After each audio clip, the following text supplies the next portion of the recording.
La patrouille de France, c'est cette incroyable formation de 8 pilotes qui volent sur ces avions de chasse qui fusent à plus de 550 km/h. Depuis 1953, ils font la fierté des Français en réalisant des démonstrations acrobatiques et spectaculaires et ne font plus qu'un pour déployer le drapeau national dans le ciel. Qui sont ces virtuoses du ciel? Quel est le prix de cette excellence? Leur quotidien est rythmé par des entraînements extrêmement exigeants. Objectif, proposer au public de nouvelles démonstrations, toujours plus extraordinaires, tant en France qu'à l'étranger. C'est pour ça qu'on s'engage, c'est pour présenter le savoir-faire, ce que l'armée de l'air sait faire. Pour réussir cette mission de haut vol, 6 mois d'entraînement sont nécessaires. Sur la base aérienne de Salon de Provence, les nouveaux pilotes, issus des escadrons de chasse, apprennent à voler à moins de 3 mètres les uns des autres, en formation serrée. C'est l'inconnu. Mes tout débuts à la patrouille de France, je ressortais, j'étais liquide. Pour réaliser de telles prouesses, un biréacteur performant, l'Alpha Jet. C'est un avion qui est très maniable. Ça permet de faire des démonstrations dans des volumes qui sont plus petits et rester très proche du public. Quelles sont les caractéristiques de voltige de ces Alpha Jets bichonnés par une équipe de mécaniciens aguerris? En saison estivale, la patrouille de France réalise une 50aine de démonstrations aériennes pour représenter le savoir-faire de l'armée française. Toute une caravane se met alors en route. Un CASA, un avion d'accompagnement militaire, embarque équipe de piste et pièces de rechange et suit les Alpha Jets. Le rythme lors d'un déplacement est intense. Les vols de transit et d'entraînement se multiplient en amont de la démonstration. Dans l'ombre, l'équipe de piste réalise remise en œuvre et réparation. Et surtout, tout peut basculer, à tout moment, face à une météo capricieuse. Bienvenue au cœur de la patrouille de France. L'entraînement de la patrouille de France, dit hivernal, commence en octobre. Il va durer 6 mois. Les pilotes ont tous été chefs d'escadron et ont plus de 1500 heures de vol. Salut, comment ça va? Un pilote à la patrouille de France, c'est donc avant tout un pilote de chasse. En réalité, ce qui me différencie moi d'un pilote de chasse qui est sur un théâtre d'opération, c'est juste la couleur de la combinaison et la mission. Mais l'état d'esprit et la foi en la mission est exactement la même. Donc mon caractère de pilote de chasse, toute ma rage, toute ma foi dans la mission, ma volonté de bien faire, je vais la mettre au profit de la mission, qui est de faire de la démonstration aérienne. Ils sont au nombre de 9, 8 pilotes et un remplaçant, et on les surnomme Athos, comme le mousquetaire d'Alexandre Dumas. L'indicatif de la patrouille de France, c'est Athos. Athos pour un pour tous et tous pour un. Chaque individu permet de construire l'équipe. Chaque mousquetaire a une position bien précise dans la formation menée par Athos 1, le leader. De part et d'autre, les intérieurs, Athos 2 et Athos 3, vient ensuite Athos 4, parce qu'il suit le leader comme sa proie et se trouve dans le sillage de ses fumées, on le surnomme charognard. À l'extérieur, Athos 5 et 6, puis ce sont les 2 solos, Athos 7 et 8. Et le remplaçant Athos 9 qui peut remplacer tout le monde sauf le leader du fait de son rôle plus spécifique. À la patrouille de France, le renouvellement des pilotes se fait par tiers. Par tiers, pourquoi? Parce que c'est un métier qui est très engageant, qui nous demande beaucoup de disponibilité personnelle. Donc on reste en général à la patrouille de France entre 3 et 4 ans quand on est pilote. Donc ce renouvellement par tiers nous permet d'assurer la pérennité de la patrouille. Ces 3 nouveaux pilotes sont sélectionnés et cooptés par les pilotes de la patrouille de France eux-mêmes sur des compétences techniques, mais surtout humaines. Quand vous volez en patrouille serrée à 3 mètres les uns des autres, à 8 avions, eh bien vous donnez une partie de votre vie à votre équipier. Et donc ce choix qu'on va faire dans un nouvel équipier est crucial parce qu'il est garant de la sécurité. Une équipe qui fonctionne bien et qu'une équipe qui sera plus sûre en vol.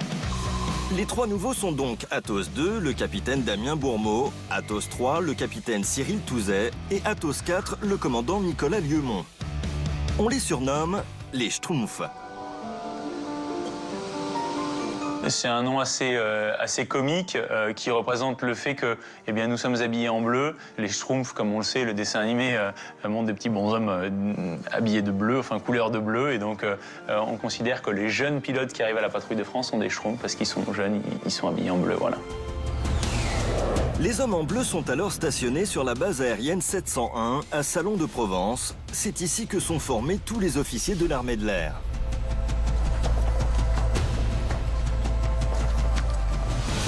On revient aux sources. Cette base nous a formés, on a appris les rudiments de la vie de militaire, on a appris les rudiments du pilotage ici.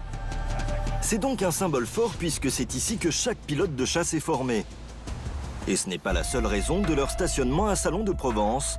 Réaliser de telles acrobaties aériennes nécessite certaines conditions opérationnelles. L'avantage, évidemment, c'est qu'on est dans le sud de la France, qu'on a des bonnes conditions météo. Le vol qu'on fait à la patrouille de France, c'est du vol à vue, c'est-à-dire qu'on vole en formation serrée, les uns proches des autres, et la préparation ne peut se faire que par de belles météos. Ce site a été choisi à dessein. Ici, nous avons une bonne météorologie toute l'année qui nous permet de nous entraîner. Le rythme des entraînements est très soutenu. Surtout le premier mois, car ce sont les premiers vols des Schtroumpfs. Seul le box avant s'entraîne. On rentre à la patrouille de France en général en se disant je sais pas si je vais en être capable. C'est un gros challenge et j'ai envie de le tenter, quoi. Les premiers jours où je faisais mes tout débuts à la patrouille de France, je ressortais, j'étais liquide, j'ai transpiré de partout. Et pourquoi? Parce que c'est l'inconnu. Devant, décollage, top. On reprend tout à zéro. La technique en elle-même de pilotage est complètement différente. On vole très proche du sol, donc on fait des boucles à 300 pieds sol. On y va, boucle. Dans les forces, on fait de la voltige, ça fait partie de la formation pareil du pilote de chasse, mais on fait ça à 5000 pieds ou à 10 000 pieds d'altitude. Il y a l'appréhension du sol en vision périphérique qui rentre en compte, donc c'est ces choses-là auxquelles on s'accoutume. Séparation. Pendant ce premier mois, ils vont donc répéter des figures simples de voltige. Une boucle qu'on vulgarise en l'appelant également looping. On tire sur le manche et on fait que tirer. Et l'avion, il va partir dans le plan vertical comme ça, de telle sorte que dans le plan vertical, eh bien, ça dessine un cercle. Derrière, 3, 2. Premier coupé, top. Tonneau, top. Le tonneau, on va utiliser la partie roulis pure de l'avion. Donc par exemple, un tonneau à gauche, eh bien, boum, j'envoie le manche à fond à gauche, et dès que je commence à voir les ailes qui reviennent à plat, je le remets au centre, et de telle sorte, l'avion il va faire ça. Derrière, décollage, top. Décollage, top. Après s'être entraîné seul pendant un mois, le box avant est rejoint par le box arrière. Les entraînements se font donc désormais à 8. Et chacun doit tenir sa place dans chaque figure réalisée. Quand vous débutez votre pilotage à plusieurs avions comme ça, les uns autour des autres, eh bien vous avez ce qu'on appelle une bulle. Votre bulle dans laquelle vous avez le droit d'évoluer. Et vous n'avez pas le droit d'en sortir, parce que si vous en sortez, vous risquez de vous rapprocher d'autres avions. Ce qui est assez drôle, c'est qu'en fait, techniquement, ça ne change rien d'avoir plus d'avions autour, mais on sait qu'ils sont là. Et ça fait la différence, en fait. On a une pression, vraiment une pression psychologique, parce qu'on se dit, bah, j'ai pas le droit de ne pas être en place. On se dit, bah, ils sont derrière, on sent un peu leur souffle chaud dans le cou. Les effets aérodynamiques autour des avions font que les avions se repoussent un petit peu. Et lorsque les avions arrivent autour de nous, eh bien, on les sent. Mentalement, c'est compliqué de débuter ces vols à 8. J'augmente. Il y a un peu niveau. On y va très crescendo, hein. Les premiers mois, c'est des virages. Virage à gauche, virage à droite. Hein. Voilà. On y va crescendo, mais le rythme est intense. En 6 mois de temps, un pilote qui était pilote en escadron de chasse va apprendre à voler en formation serrée à 8 avions. Il va apprendre à se mettre sur le dos avec des avions qui sont à 3 mètres de lui.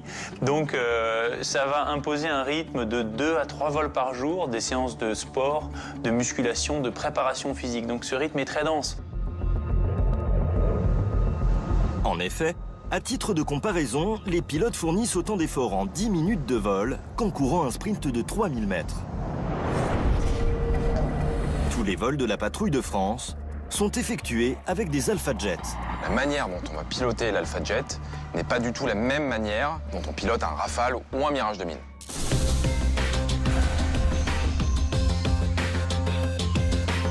L'Alpha Jet, ils le connaissent, c'est l'avion école sur lequel ils ont appris à piloter.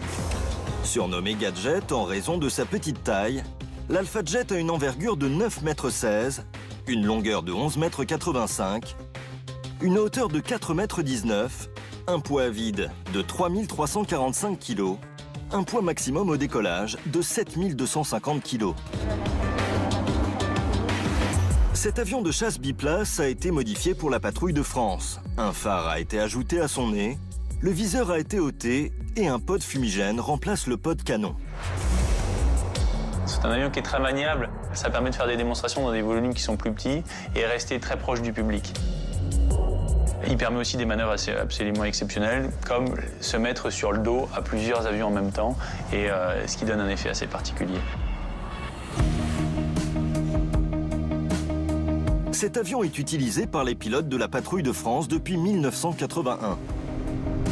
5 avions ont jalonné l'histoire de la patrouille de France. D'abord équipés de Morane Saunier MS-230, puis de Stamp après la Seconde Guerre mondiale. L'ancêtre de la patrouille de France évolue dès 1952 sur des avions à réaction, d'abord sur le F-84G, puis sur l'Ouragan et le Mystère 4 quelques années plus tard. Mystère 4, il allait un peu plus loin, il allait plus vite, il allait plus haut. Bon, donc la présentation était bien différente. En 1957, les mécaniciens installent le premier pod fumigène. Un an plus tard, ce sont les premiers lâchers de couleur tricolore. Durant les années 70, la formation évolue alors avec 9 nouveaux appareils, des Fouga Magister. Le Fouga, c'est un avion qui n'est pas motorisé autant aussi puissant que l'Alpha Jet, qui est un peu plus lent aux gouvernes, c'est-à-dire qu'il fallait prendre quelques précautions quand on faisait un tonneau. Il fallait un peu lever le nez, et puis bon, de façon à ne pas se rapprocher trop vite du sol. Des Fouga qu'il a bien connus, car il était solo leader de la patrouille en 1978. Le parking était plein de Fouga Magister à l'époque. C'est le bruit, c'est l'odeur de pétrole, mais c'est une odeur qui vous prend. Puis après, c'est les vols. Premier solo, on nous lâche, on part dans le ciel de salon, on va faire une mission. Ah ben là, on est des grands. On est des grands garçons, là. Depuis 1981, ce sont donc des Alpha Jet qui dorment sur le tarmac de Salon de Provence. Une équipe de mécaniciens s'active au quotidien pour que ces avions de chasse soient les plus performants lors des vols d'entraînement. Et particularité à la patrouille de France, chaque avion a son mécanicien attitré. C'est leur avion, c'est leur bébé. La particularité, voilà, c'est qu'ils ont leur avion, ils ne changeront pas d'avion. Ils le chouchoutent, voilà, c'est leur bébé pendant toute une année, quoi. Et autre particularité de la patrouille de France, quand l'équipe de piste est formée, c'est le mécanicien qui choisit son pilote. C'est pas le pilote qui choisit son mécanicien. C'est une tradition à la patrouille de France. On dit que l'avion est au mécanicien et qu'il le prête au pilote. De cette coutume, naît un trio pilote-mécano-avion inséparable.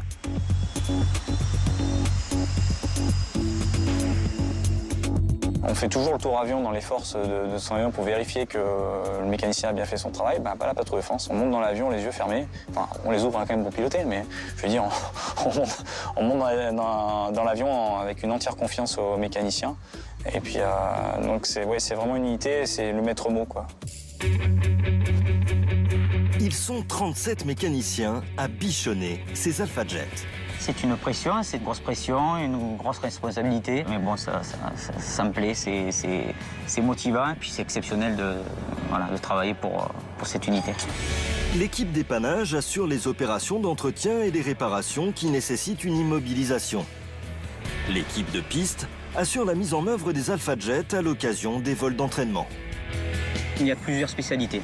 Il y a les armuriers qui s'occupent des fumigènes, du siège éjectable. Il y a les avioniques qui s'occupent de tout ce qui est partie électrique sur l'avion. Les mécaniciens vecteurs cellules hydrauliques qui s'occupent de la plus grosse partie en fait de l'avion. Et il y a les motoristes bien sûr qui s'occupent bien sûr essentiellement du moteur. Les mécaniciens de la piste, renforcés par 4 mécaniciens de l'équipe dépannage, accompagnent la patrouille de France lors de ses déplacements. Ils interviennent alors sur l'avion, avant et après chaque vol, en vue de garantir le bon déroulement des représentations.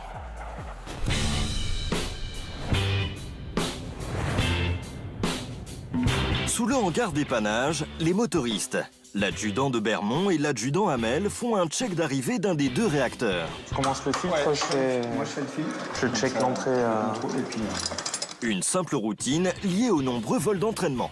Les 2 réacteurs, Turbomé Calarsac 04, sont interchangeables. L'Alpha Jet a une vitesse de 0,86 Mach, c'est-à-dire qu'il va à plus de 650 km/h. On va checker tout ce qui est filtre, comme une voiture en fait. On va faire une vidange, tout simplement. Ses crépines, ses filtres, que ce soit carburant ou huile.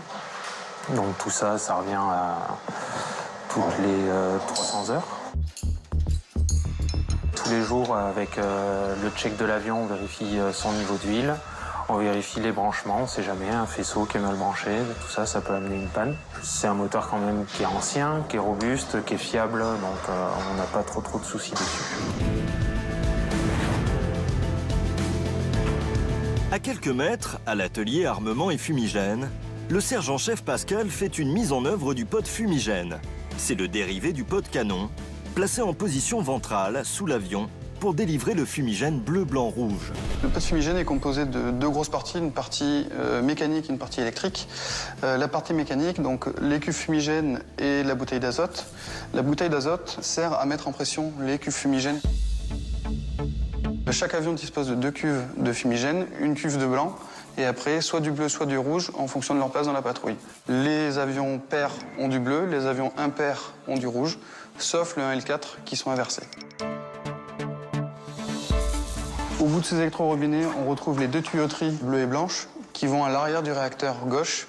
Et c'est le souffle chaud du réacteur et la température des moteurs, qui est à peu près entre 600 et 700 degrés, qui va créer le panache de fumigène. Le blanc, c'est de l'huile minérale, un peu transparente à l'état liquide, et qui va créer le panache blanc. Et le fumigène, pareil, c'est de l'huile liquide colorée, donc bleu et rouge, et qui va se transformer en fumée à l'arrière du réacteur.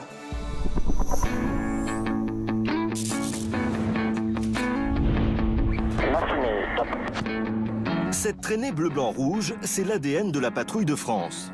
Elle souligne la chorégraphie aérienne imaginée par Atos 1, le leader, aidé par Atos 5 et 7. Mais coupe top et je renverse à droite. Maintenant. Il faut concevoir une figure qui soit suffisamment parlante pour un spectateur, sans que l'on se mette non plus dans les limites de l'avion. C'est un ratio comme ça qu'il faut trouver, une balance entre la difficulté technique et le rendu pour le spectateur. Donc il y a une grosse réflexion qui est menée là-dessus. Il y a une base de formation, d'accord. Il y a des formations, il y a une Bible avec par exemple c'est ça, voilà, Bible de la patrouille de France. Là-dedans il y a toutes les formations, et toutes les figures, on a toutes les vidéos des anciens rubans. Chaque série est divisée en 2 parties, le ruban puis la synchro. Dans la première, les 8 avions évoluent en formation serrée et dessinent avec les fumigènes un ruban.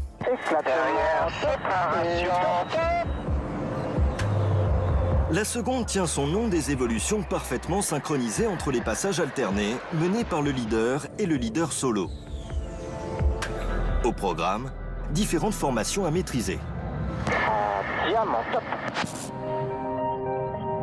On a entendu parler de formations Diamant, Canard, Concorde, Apollo, Grande Flèche, Très Grande Flèche. Ce sont les formations que prend la patrouille. Okay, donc ça va être regroupé, écarté, en long, en large. Comme son nom l'indique, la formation Diamant s'inspire de la forme de la pierre précieuse. La formation Concorde, c'est un hommage à l'emblématique avion supersonique. On fait des figures de voltige, par exemple une boucle, en formation, Très Grande Flèche. On va faire un tonneau envoyé en formation d'art, par exemple. Okay, donc ça, c'est pour expliquer la sémantique de base. Double tonneau.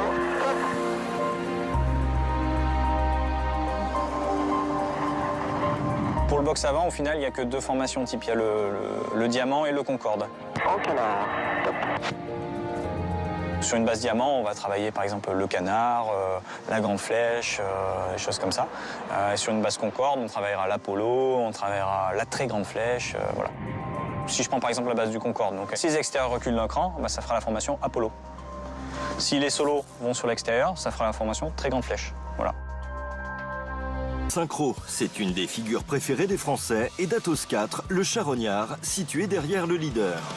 Cœur branché, top. C'est une figure que j'aime bien en tant que charognard parce que c'est là où je sors de la formation pour exécuter une figure de voltige de mon côté. Tous les deux, on dessine tous les deux un trèfle. Lui, il fait son trèfle à gauche, moi je ferai mon trèfle à droite et on se recroise en bas, ce qui dessine le cœur. Le gros travail entre nous, c'est de faire un trèfle qui soit parfaitement symétrique, donc on ait vraiment le même taux de roulis, qu'on ait les mêmes points clés en haut, qu'on soit parfaitement vertical et puis qu'on croise bien en bas pour bien dessiner un cœur, qu'il n'y ait pas de décalage ou des lobes, un lobe plus gros d'un côté que de l'autre. Cette année, la Patrouille de France a mis en place une nouvelle figure pour le ruban. Après, il y a des figures, et sur les figures qu'on a créées cette année, il y a notamment l'ADN, qui est une séparation où on est tous les 8, on se sépare en 4+4, on dessine un ADN et on se rassemble à 8 à nouveau. Et même une nouvelle formation. Et cette année, on a créé une nouvelle formation, c'est la formation chevron. Le charognard recule avec ses deux solos. Les chevrons, c'est le symbole de la chasse, les deux chevrons. Voilà, c'était un petit clin d'œil au monde de la chasse. Cette démonstration, il faut la mémoriser au sol avant de l'assembler en vol. Pour cela, Atos 1, le leader, organise une répétition appelée musique. Au son de sa voix, les mains volent et reproduisent les manœuvres de pilotage. Les gestes et les figures effectuées dans les airs sont répétés inlassablement. Comme ici, un tonneau. Il visualise mentalement le vol à venir et mime les gestes à reproduire dans le poste de pilotage.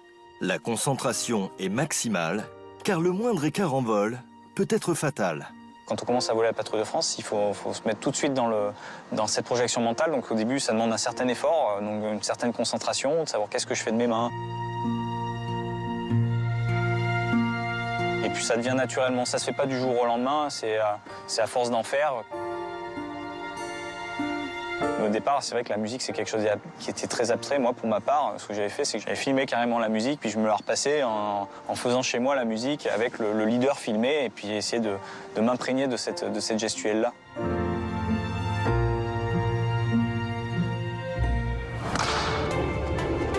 Avance bien. Avance encore. En vol, les pilotes ne regardent pas leurs instruments. Tout le monde tient sa place en regardant le leader. Voilà. Tout le monde ne regarde le leader. Même les extérieurs qui ont l'intérieur devant, eh ben, ils regardent par transparence, ce qu'on appelle par transparence. C'est pour ça que le box arrière, c'est plus dur et ça demande plus d'expérience. Nous, on est directement à proximité du leader, donc voilà, c'est plus simple pour nous. Plus simple, c'est à voir ou à écouter. Car à la Patrouille de France, on pilote à la musique. On ne réagit pas vis-à-vis d'un avion qui bouge et qui évolue, mais bien à une voix, la voix du leader en l'occurrence, qui va nous guider pour tout ce qu'on exécute, donc que ce soit un virage à gauche, à droite, partir pour un looping, etc. On vient à l'anglaise. Et je renverse à gauche. Maintenant. Le leader, qu'est-ce qu'il va dire? Il va dire virage à gauche, j'incline. Ça veut dire qu'il va falloir que je vire sur le leader avant de l'avoir vu. Et ça, psychologiquement, ça revient à dire je vire sur mon leader. Alors que je suis à 3 mètres de lui, je lui vire dessus. Et ça, il y a une barrière psychologique. Coup de palette, top, canon. Le commandant Christophe Dubois, Atos 1, a donc beaucoup de responsabilités en tant que leader. C'est un poste de commandement. C'est un poste de commandement. Donc il faut être un chef, il faut avoir du leadership. Les responsabilités sont fortes, c'est-à-dire que si à un moment vous vous trompez, vous pouvez emmener toute la patrouille vers le sol. Donc ils vous font entièrement confiance. C'est vraiment un poste qui est extraordinaire. Une coupe et top, la sortie, top. Ils sont aussi accrochés à l'aile. La responsabilité, c'est bien le mot. On a le temps de relativiser un petit peu sur tout ce qu'on fait et on voit les risques qu'on prend. Ces risques qui sont maîtrisés mais qui sont là quand même. Donc cette responsabilité, elle est énorme. Elle est énorme et c'est une très belle expérience à vivre. C'est désormais la fin de la période hivernale et de ses entraînements. Les pilotes sont prêts à mettre en avant le savoir-faire de la patrouille. La Patrouille de France va s'envoler, comme chaque année depuis 1953, pour une saison estivale. La Patrouille de France a un rôle d'ambassadeur tricolore et présente, à l'étranger comme en France, le savoir-faire de l'armée française. Les Alpha Jets ont survolé la Statue de la Liberté, comme la muraille de Chine, ou le Mont Saint-Michel en saupoudrant le ciel de cette traînée bleu-blanc-rouge. En 2010, pour la première fois, une femme, le commandant Virginie Guyot, devient leader de la patrouille de France et réalise une tournée remarquée par ses pairs.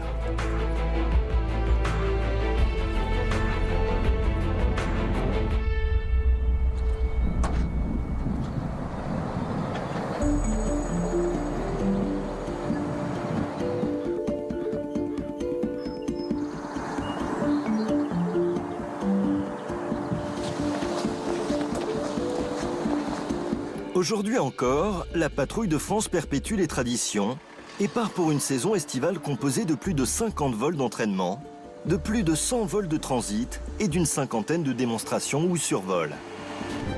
Sur la base de Salon de Provence, les pilotes se préparent pour un déplacement de 5 jours. Avant de réaliser les démonstrations aériennes de samedi et dimanche, ils vont s'entraîner sur zone en région parisienne. C'est le cœur de métier, c'est pour ça qu'on s'engage, hein, c'est pour présenter le savoir-faire, ce que l'armée de l'air sait faire. Et puis pour nous, c'est pour ce défi de pilotage qu'on a à chaque vol, quoi. Et c'est ça qui est génial, en fait. Tous les jours une petite bataille dans l'avion. Le tableau est assez chargé, hein, donc chaque week-end on a plein de démos effectuées, plein de défis à faire. C'est un aboutissement, pour autant il n'y a pas d'excitation, on prend ça de manière très sereine, c'est vraiment... les choses s'enchaînent naturellement, tout le monde est prêt, tout le monde connaît son job, donc ça fourmille de partout là, dans les couloirs, ça passe en courant à droite, à gauche, tout le monde sait de quel côté il doit esquiver l'autre. Donc c'est très clair dans la tête de tout le monde et c'est un peu comme dans un sous-marin volant en fait. Chacun est à son poste, connaît la procédure à suivre et tout s'enchaîne naturellement et voilà. Le directeur de la patrouille de France, le lieutenant-colonel de Roy, enfile sa tenue anti-G. Ex-leader de la patrouille de France en 2012, il joue un rôle essentiel auprès de la formation. En effet, il est en charge du vol de repérage avec Atos 9. Nous partons en éclaireur, tels des scouts, pour aller reconnaître un petit peu le parcours et aller voir quel temps fait-il. Nous, on contacte la patrouille qui est 15 minutes derrière, on leur dit ne venez pas ici, ça sert à rien, il fait pas beau, il y a des cunimbes. Parce que pour se réorganiser à 8 avions, c'est beaucoup plus lourd que de le faire à 2 avions. Ça demande une mécanique qui est plus compliquée de poser 8 avions en même temps.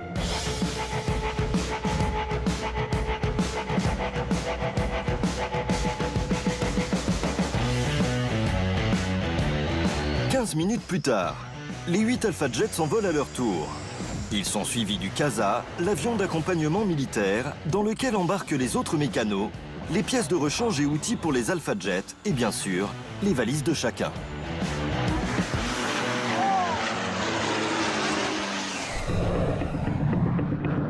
Arrivé sur la base aérienne 107 de Villacoublay, dans les Yvelines, 1 heure plus tard.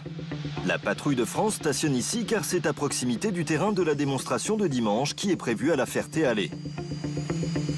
La formation a profité du vol de transit pour faire un détour et réaliser un vol de reconnaissance. Mise en place sur le terrain d'entraînement, qui sera le terrain de démo après-demain. La Ferté, c'est un site connu, donc on connaît les dangers de la Ferté. Je crois qu'il y a quelques petites corrections à appliquer. Là, ils ont les solos ont vu eux pour leur croisement, mais moi c'est bon, j'ai trouvé mes repères, tout va bien. Il y a mieux moi et relax que moi.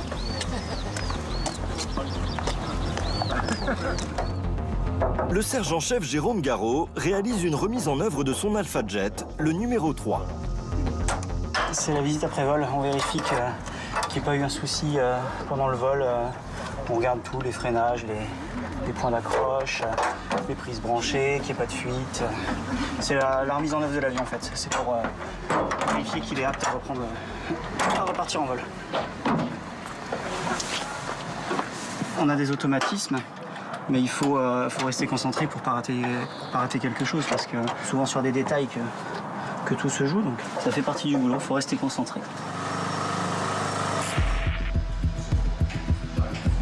En effet, à la suite de leur démonstration, un deuxième vol est prévu. Il s'agit d'un vol aux côtés d'un Boeing 777. Check tous ensemble à 15h00.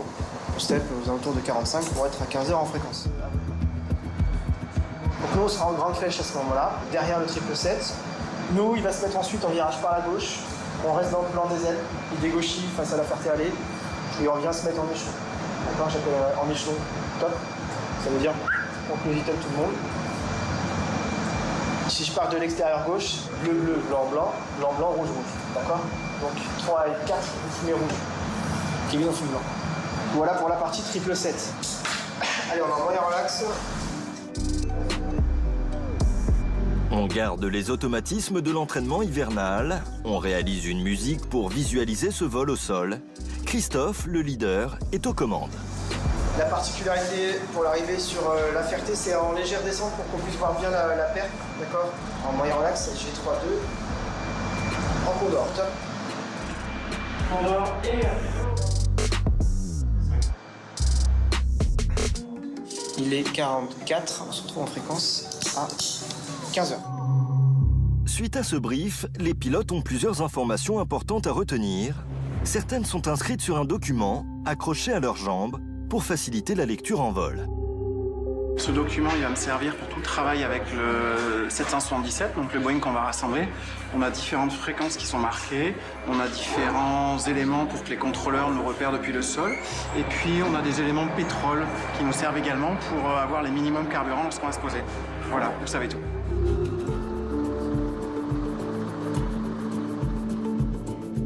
Les pilotes sont équipés par leur mécano. Atos 3 enfile sa tenue anti-G, une tenue qui a son utilité quand on réalise ces figures de voltige à une telle vitesse. La combinaison anti-G, ça permet de retarder la perte de connaissance induite par la prise de facteur de charge dans un avion de chasse. Tout le monde a déjà subi dans sa vie ce genre de situation, ou même vous êtes dans les montagnes russes, du coup vous subissez des facteurs de charge, des accélérations, donc effectivement on a la sensation que le corps est beaucoup plus lourd et c'est ça qui est difficile aussi à supporter. Ces accélérations, ce sont les G. Et donc on a des G positifs, des G négatifs. Ces différentes forces que vont subir donc le pilote de chasse notamment vont entraîner des perturbations corporelles, physiologiques, notamment au niveau de la circulation sanguine. Pour le pilote de chasse, les G positifs se traduisent par une accélération amenant le sang vers les pieds. L'effet d'accélération donne non seulement l'impression au pilote de peser plusieurs fois son poids, mais entrave également les mouvements musculaires et réduit la capacité du pilote à contrôler son appareil. Son sang descendant de plus en plus dans les jambes, le cerveau du pilote n'est donc plus irrigué, ce qui a pour conséquence l'apparition de troubles de la vision, jusqu'à la perte de connaissance. À l'inverse, les G négatifs se traduisent par une accélération amenant le sang vers le cerveau, ce qui provoque de terribles maux de tête. Le pilote subit alors des troubles de la vision, il va voir flou, et c'est le voile rouge. On fait des manœuvres anti-G, donc en contractant les abdos, et également on a ce pantalon anti-G qui se gonfle et comprime les hanches, les cuisses, les mollets, et donc retarde l'afflux de sang du haut vers le bas. Okay, et donc, c'est important en fait.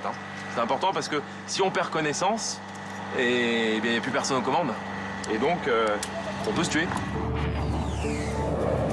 Les pilotes de la patrouille de France subissent environ 5 G en vol groupé et jusqu'à 7 G pour les solos.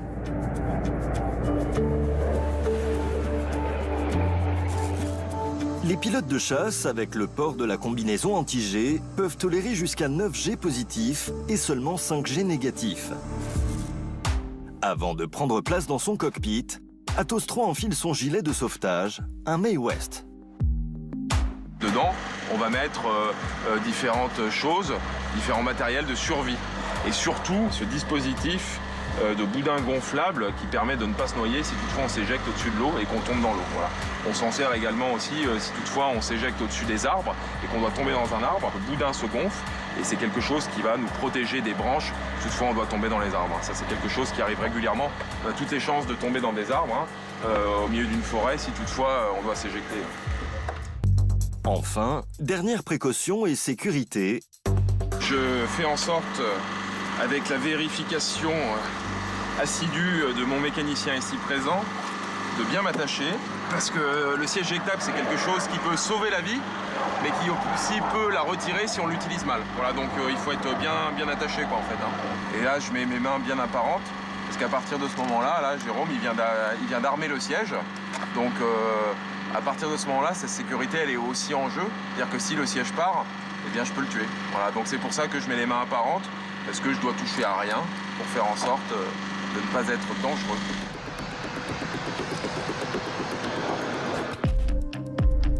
En cas d'extrême urgence, lorsqu'un pilote s'éjecte, une balise de détresse s'active aussitôt.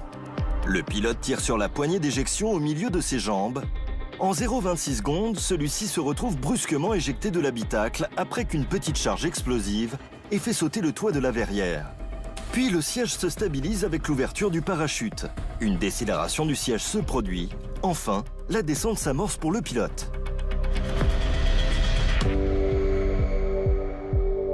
L'avion de chasse, donc, il se met dans des configurations particulières et s'il y a le moindre souci, il va falloir s'éjecter. Il va falloir faire plus de 55 kg, ce qui peut effectivement poser problème et faire une petite sélection déjà en amont sur les pilotes, effectivement notamment féminines. Un poids minimum à respecter, mais aussi une position dans le siège. Car lors d'une éjection, le pilote subit plus de 12 G. La position dans le siège est donc primordiale. L'adjudant-chef, Franck Berthet, mécanicien armement, nous fait une démonstration. La main forte vient saisir la poignée, la main faible au niveau du poignet. On va se raidir dans le siège, la position la plus droite possible au niveau de la colonne et de la nuque, le casque contre l'appui-tête. Lorsque le siège va partir, les jambes vont être amenées au contact avec le siège, de façon à éviter, lors de la sortie du siège, de venir taper ici l'arceau métallique. Une fois toutes ces vérifications effectuées, les pilotes peuvent partir s'entraîner avec le Boeing 777.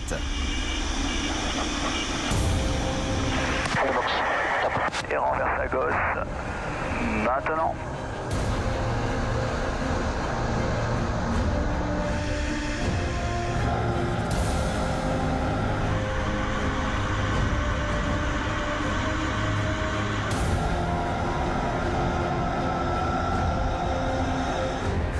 Accès. Retour du vol d'entraînement avec le 777 et débrief avec Atos 5 et Atos 7. Le 777, c'est un bel oiseau. Un gros oiseau. C'est toujours des vols qui sont très compliqués. Pour la tenue de place, il faut être vraiment irréprochable. Lorsqu'on suit un autre avion, c'est toujours délicat parce qu'il y a beaucoup moins d'ordres qui sont donnés. Donc on évolue à vue par rapport à notre leader qui lui-même évolue à vue. Il faut être alerte et voilà, donc tout le monde est alerte et tout le monde est concentré pour faire ça et c'est ça qui prend de l'énergie. C'est un combat complètement engagé, quoi.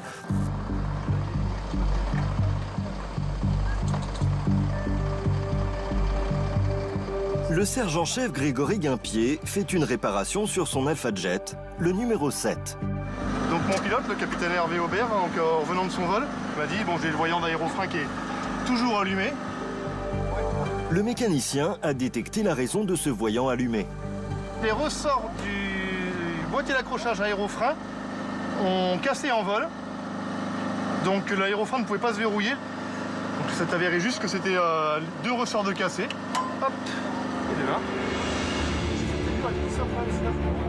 Une fois les Alpha Jets remis en œuvre, autrement dit vérifiés par les mécaniciens, tout le monde peut repartir. On s'en va à Poitiers, je crois. Et vous allez faire quoi à Poitiers?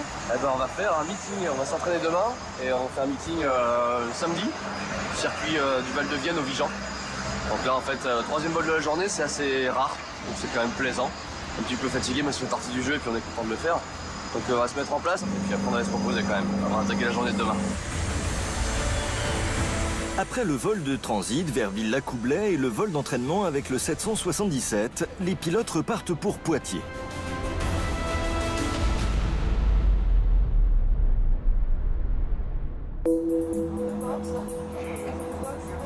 Aujourd'hui, Atos 9 va remplacer Atos 2 pour le vol d'entraînement au-dessus du circuit du Vigan. Demain, la patrouille de France y fait une démonstration.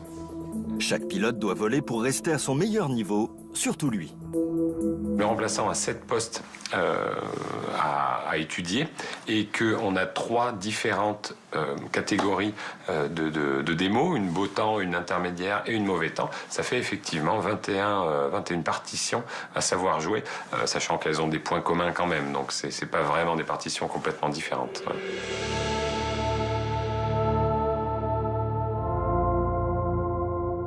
J'apprends pas d'un coup d'un seul mes 21 partitions, c'est vraiment sur la durée qu'on apprend les partitions. Et ensuite, de toute façon, tous les vols sont différents, donc on a beau apprendre ces partitions-là, la musique qu'on va jouer en réalité dans l'avion, elle sera de toute façon différente. Mais c'est ça qui fait aussi la richesse de ce métier-là. Je me reconcentre et je prends mon petit carnet ici présent, et je regarde toutes les petites astuces que j'ai pu noter au cours de mes entraînements précédents. Et j'essaye vraiment de me mettre à sa place. Exception à la règle, il y a un pilote que Atos 9 ne peut remplacer. Le point particulier, c'est qu'il n'est pas capable de remplacer le leader parce que le pilotage à la patrouille de France se fait à la voix du leader. Donc l'ensemble des équipiers s'habituent tellement à la voix, au tempo, aux anticipations du leader que changer le leader prend beaucoup plus de temps et qu'on ne peut pas le remplacer. Et pour réussir ce challenge, Atos 9 a une hygiène de vie irréprochable, même en déplacement. Une séance de corde à sauter est improvisée avec Atos 4. L'entraînement physique, c'est super important parce que quand on est dans l'avion et qu'on subit un peu de facteur de charge, il faut pouvoir le supporter. Et le gros point qui va t'aider à supporter ça, c'est d'avoir un corps qui est gainé. Et la corde à sauter, c'est très bon pour ça. Et après, il faut faire un tout petit peu de temps en temps de travail de foncier pour rester quand même en forme. Mais il faut surtout faire effectivement du gainage et de la sangle abdominale parce que c'est le tronc qui te porte puisqu'on est assis dans l'avion. Et c'est elle qui va permettre de rester droit et de subir les facteurs de charge plus facilement. Le but, c'est ça. C'est pas d'être des bêtes de sport ou des athlètes accomplis, la preuve.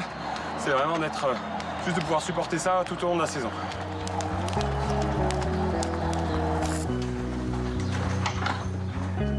Atos 4 enchaîne par une séance de crossfit harnachée d'un TRX. Ça a été fabriqué par les soldats américains en Afghanistan, qui leur permet de faire tous les exercices de base de muscu, mais sans charge. Quand on a la chance d'avoir une salle de muscu dans l'hôtel, c'est parfait, mais c'est pas tout le temps le cas. 3, 2, 1, go!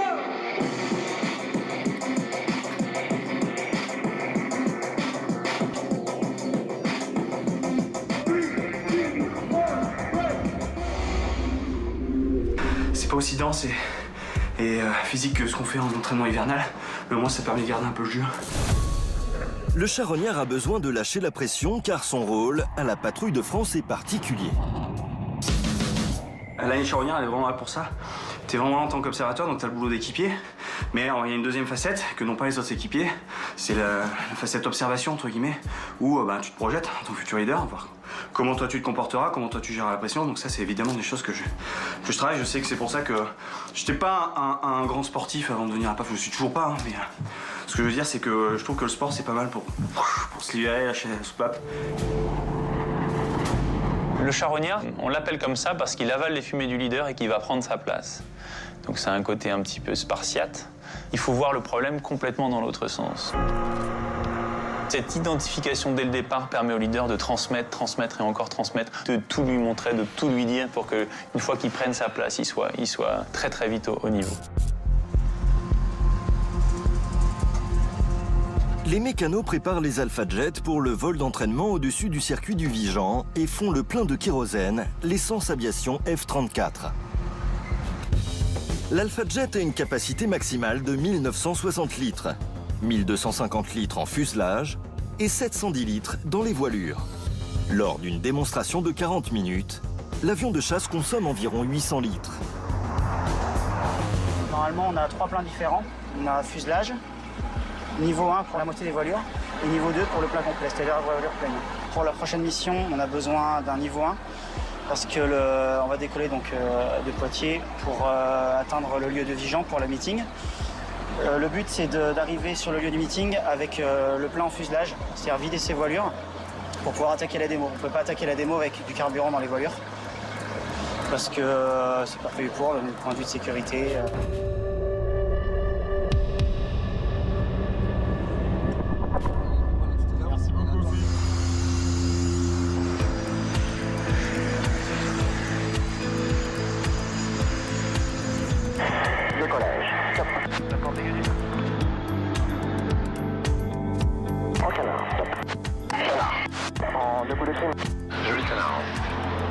Retour du vol d'entraînement.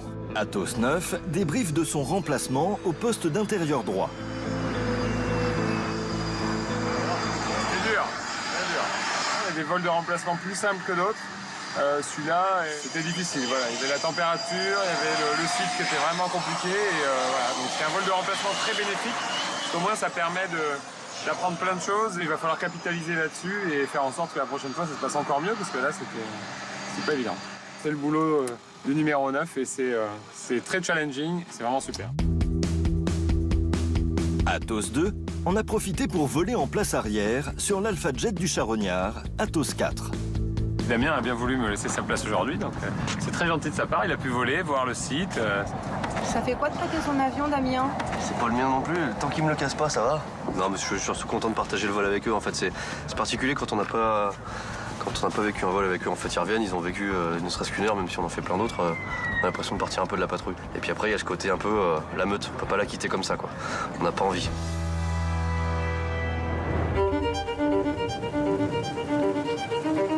Le lendemain, jour de démonstration, les conditions météorologiques se sont fortement dégradées sur le circuit du Vigan. Allez, G3-2, on est en moyen relax. On est dos au public, les tribunes devant nous, en diamant top. Quelle partition va être jouée? Les pilotes se reconcentrent avec une musique. Et top, tonneau top.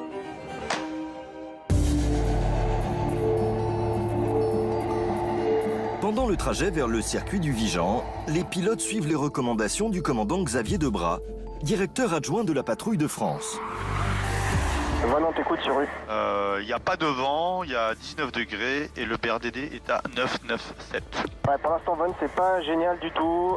Je vais pouvoir tourner un ruban mauvais temps. Mais en revanche, la synchro, ce sera pas possible avec ces nuages. Ah bien reçu, mauvais temps sans synchro. Les pilotes de la patrouille de France réalisent une démonstration mauvais temps sans synchro. C'est-à-dire que les 8 avions vont seulement évoluer en formation serrée et dessiner avec les fumigènes un ruban à basse altitude. Il n'y aura pas ces évolutions parfaitement synchronisées ou ces passages alternés menés par le leader et le leader solo. Coup de palette top.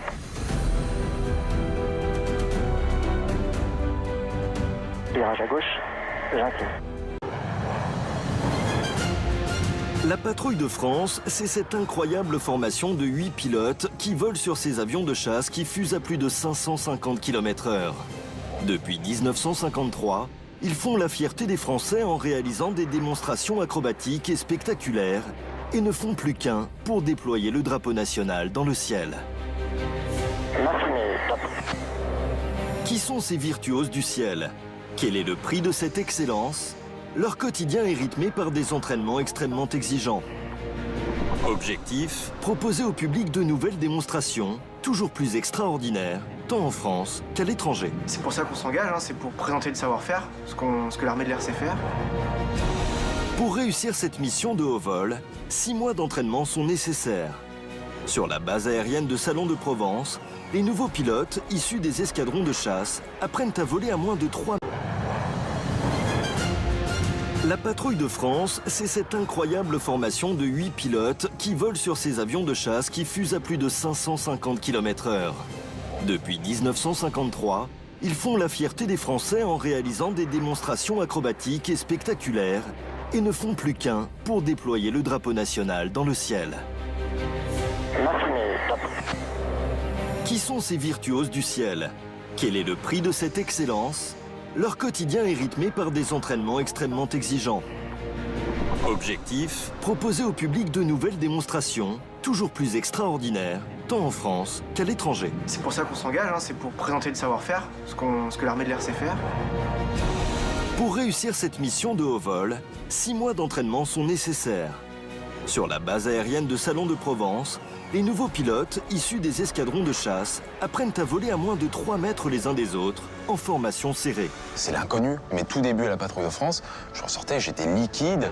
Pour réaliser de telles prouesses, un biréacteur performant, l'Alpha Jet.